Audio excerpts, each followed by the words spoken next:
मुंबई के भीड़भाड़ वाले इलाके गोरेगांव पश्चिम में एक पुरानी बिल्डिंग थी, सुहाना निवास।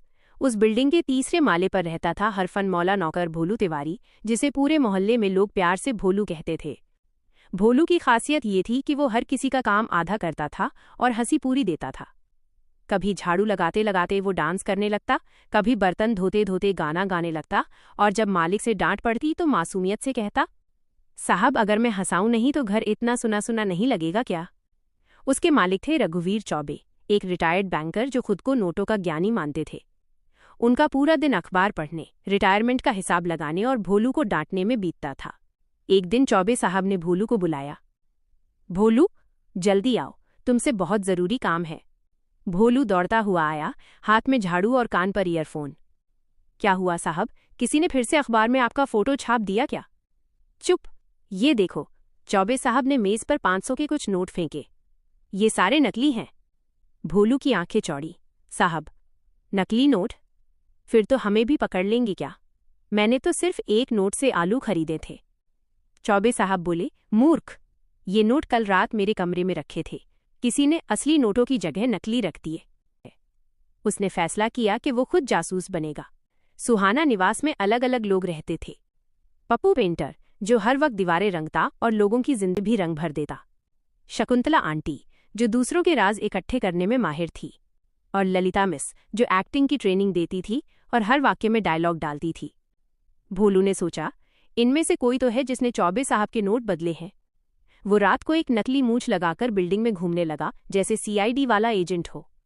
किसी को देखकर कहता, मैं भोलू नहीं, सीक्रेट एजेंट BT 007 हूं। पर जब पप्पू पेंटर ने बोला, एजेंट हो या एजेंडा, फर्श पर रंग गिरा दिया है, तो भोलू फिसलकर सीधा चौबे साहब की बालकनी में जा गिरा। वहां उसे मिला एक रहस्यमय लिफाफा। अंदर लिखा था, जो ढूंढ रहा है नकली नोट, उसे मिलेंगे असली सबूत, पर जो हंसा वो बचा। भोलू ने लिफाफा पढ़ते ही गंभीर चेहरा बनाया। अब चाहे जो हो, मैं हंसूंगा नहीं। जो भी मुझे हंसाएगा वही अपराधी होगा। ललिता मिस आई और बोली, भोलू, तुम इतने गंभीर क्यों हो? क्या किसी ने तुम्हारा मेकअप खराब कर दिया? भोलू बोला, मैं मेकअप नहीं, मिशन पर हूं। पप्पू पेंटर ने कहा, भाई तेरी मूंछ तो उल्टी चिपकाई है। भोलू ने शीशे में देखा, सच में मूंछ उल्टी थी। पर वो बोला, नहीं हंसूंगा, अपराधी पकड़ना है। शकुंतला आंटी ने कहा, भोलू बेटा, कल रात मैंने देखा कोई तेरे कमरे में आया था। कौन आया था? मुझे नींद में दिखा सपना। अब भोलू खुद को रोक न सका। हा हा हा, आंटी, सपना देखकर रिपोर्ट बना ली आपने? तभी बालकनी में से किसी की हंसी गूंजी, पकड़ा गया। भोलू ने ऊपर देखा, कोई नकाबपोश व्यक्ति था जिसने काले कपड़े पहन रखे थे, हाथ में बंदूक जैसी चीज। भोलू डर के मारे बोला, भाई साहब, पहले बताइए हंसी मना है क्या? मैं गलती से हंस गया। नकाबपोश बोला, मैं वही हूं जिसने चौबे के नोट बदले हैं, लेकिन तुमने बहुत दखल दिया है।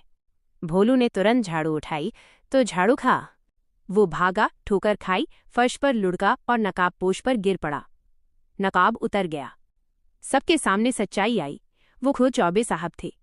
सब लोग हैरान, साहब, आप ही नकाबपोश निकले? चौबे साहब शर्माते हुए बोले, असल में मैंने नकली नोट खुद रखे थे ताकि भोलू का ध्यान काम में लगे। वो बहुत निकम्मा हो गया था। भोलू बोला, साहब, तो ये सब ड्रामा सिर्फ मुझे सुधारने के लिए था। हाँ, लेकिन तुमने जो हंगामा किया उससे तो पूरा मोहल्ला हंस पड़ा। भोलू ने मुस्कराते हुए कहा, साहब, आपने नकली नोट रखे पर असली हंसी लौटा दी। सब लोग हंस रहे थे। तभी पप्पू पेंटर बोला, वैसे साहब, आपके नकली नोट तो नकली थे, पर आपके तिजोरी के असली नोट भी तो गायब हैं। सब चौंक गए। चौबे साहब ने तिजोरी खोली खाली। भोलू बोला, अब तो सच में मामला गंभीर है। शकुंतला आंटी बोली, मैंने कल रात छत पर किसी को भागते देखा था, उसके हाथ में रंग की बाल्टी थी। सबकी नज़र पप्पू पेंटर पर गई। पप्पू घबराया, मैंने तो बस एक दीवार पेंट की थी। भोलू मुस्कराया, दीवार नहीं, चाल चली थी। और उसने पप्पू की जेब से निकाला वही 500 का असली नोट जिस पर रंग के छींटे थे। सबको हंसी भी आई और रहस्य भी खुल गया। चौबे साहब बोले, भोलू, तू नौकर नहीं, तू तो नायक है। भोलू बोला, साहब, जब मालिक नकाबपोश हो तो नौकर को जासूस बनना ही पड़ता है। पूरा मोहल्ला ठहाकों से गूंज उठा। पुलिस आई, पप्पू पकड़ा गया और चौबे साहब ने भोलू को इनाम में 5000 रुपये दिए, जिन पर लिखा था, ये नोट असली भी है और हंसी में भी चलता है। हंसी अगर सच्ची हो तो नकली हालात में भी असली सुख देती है। और भोलू तिवारी ये साबित कर गया कि जहां सस्पेंस हो वहां भी कॉमेडी की झाड़ू चल सकती है।